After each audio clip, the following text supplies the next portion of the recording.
Swastiastu. Selamat datang di Ongko-Ongko Channel. Hari ini, saya Devtia Nuramita akan sedikit bertanya kepada salah satu masyarakat Blitar yang mengetahui tentang cerita daerah Blitar. Kita sapa dulu dengan Mbak siapa? Saya Rohma Safira. Baik, kepada Mbak Rohma, Blitar kan memiliki banyak cerita tersembunyi. Lalu apa sih cerita hikayat yang menjadi tonggak berdirinya Blitar? Mungkin bisa diceritakan? Seperti diketahui, menurut sejumlah buku sejarah, terutama buku Balai Latar, Blitar didirikan pada sekitar abad ke-15.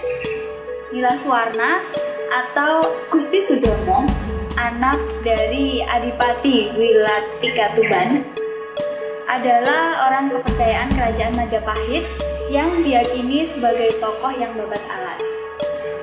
Sesuai dengan sejarahnya, Blitar dahulu adalah hamparan hutan yang masih belum terjamah oleh manusia.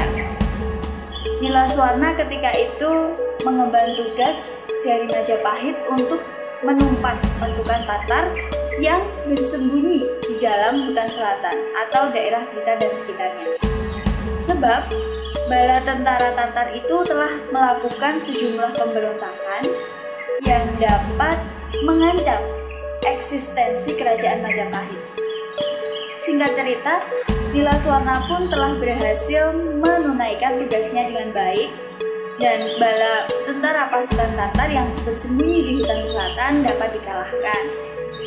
Sebagai imbalan atas jasa-jasanya itu, oleh Majapahit, Nilaswarna diberikan hadiah untuk mengelola hutan selatan, yakni medan perang yang dipergunakannya melawan bala tentara Tatar yang telah berhasil dia taklukkan.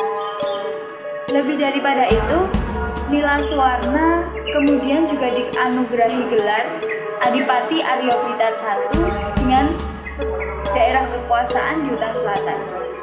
Kawasan hutan selatan inilah yang dalam perjalanannya kemudian dinamakan oleh Adipati Arya Blitar I sebagai Balitar atau Balitartan. Nama tersebut adalah sebagai tanda atau pengingat untuk mengenang keberhasilannya menaklukkan hutan tersebut. Sejak itu, Adipati Arya Blitar I mulai menjalankan kepemimpinan di bawah kerajaan Majapahit dengan baik. Dia menikah dengan putri atau Dewi Rayung Wulan dan dianugerahi seorang anak yaitu bernama Joko Kandung. Namun, di tengah perjalanan kepemimpinan Arya Blitar I, terjadi sebuah pemberontakan yang dilakukan oleh Ki Sengguruh Kinareja, yang tidak lain adalah patih dari Kadipaten Blitar itu sendiri.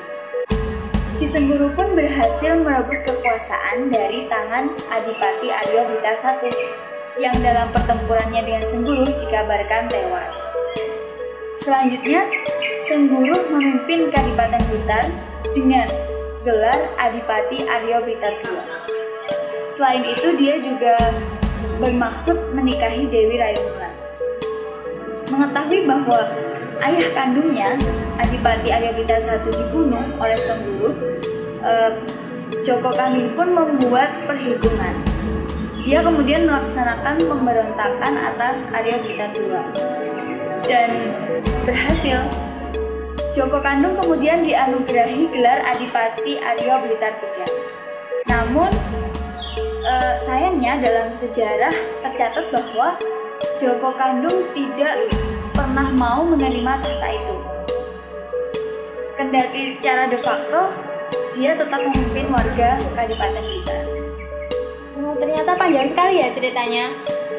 Untuk Mbak Rohma, mungkin ada pesan tersendiri untuk para masyarakat Blitar sendiri yang belum tahu kisah sejarahnya.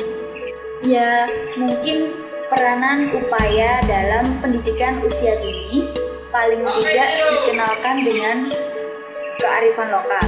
Kemudian saling peduli dengan cerita-cerita rakyat dari babat sampai nenek. Adanya peran serta yang aktif antara masyarakat dengan dunia pendidikan dan pemerintah yang aktif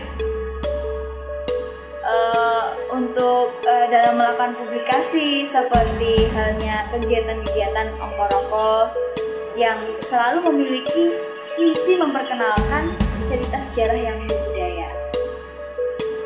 Kisah Adipati Nilaswarna memang kisah yang menarik untuk diketahui ya. Semoga menjadi kisah keteladanan yang positif untuk kita contoh. Dan terima kasih kepada Mbak Rohma karena telah berbagi hikayat bersama kami. Semoga kita dapat berjumpa lagi ya Mbak ya. Iya. Saya Devtia Nuramita bersama Mbak Rohma. Salam Rahayu, Om Santi Santi.